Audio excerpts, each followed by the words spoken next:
Hello guys, আসসালামু আলাইকুম। This is marriage product Rishad. Welcome back to my Facebook page ও YouTube channel. So guys, আমরা এখন যাচ্ছি মুস্তাঙ্গে, কিন্তু যাওয়ার আগে একটা এত সুন্দর যে একটা ভিউ পাইলাম সেটা বলে বোঝার মতো না। আর আল্লাহর সৃষ্টি যে এত সুন্দর সেটা কেউ না দেখলে বুঝতে পারবে না। এত এত যে সুন্দর এই জায়গাটা, ঠিক আছে, সেটা বলে বোঝার মতো না। আলহামদুলিল্লাহ, অনেক সুন্দর জায়গা। এইখানে নেপালিরা কিন্তু এগুলোতে ধান চাষ করে। আপনি যত নিচে নামবেন তত ওদের থাকার যে বাসস্থান আছে এবং যে ওরা থাকে আর কি এইভাবে। কিন্তু আলহামদুলিল্লাহ, এত যে সুন্দর, মাথাটা নষ্ট।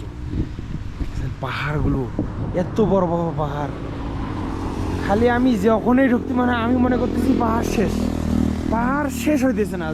যেই দিকে যাই ওই দিকে মনে হচ্ছে পাহাড় শেষ, কিন্তু যত উপরে উঠতেছি তত পাহাড় আরও উপরে উঠতেছি। সেটা বলে বোঝার মতো না। আলহামদুলিল্লাহ গাইস, এখান থেকে এখনও আমাদেরকে 100 কিলো রাইড করতে হবে। এখন বাঁচতেছে প্রায় 3টার মতো।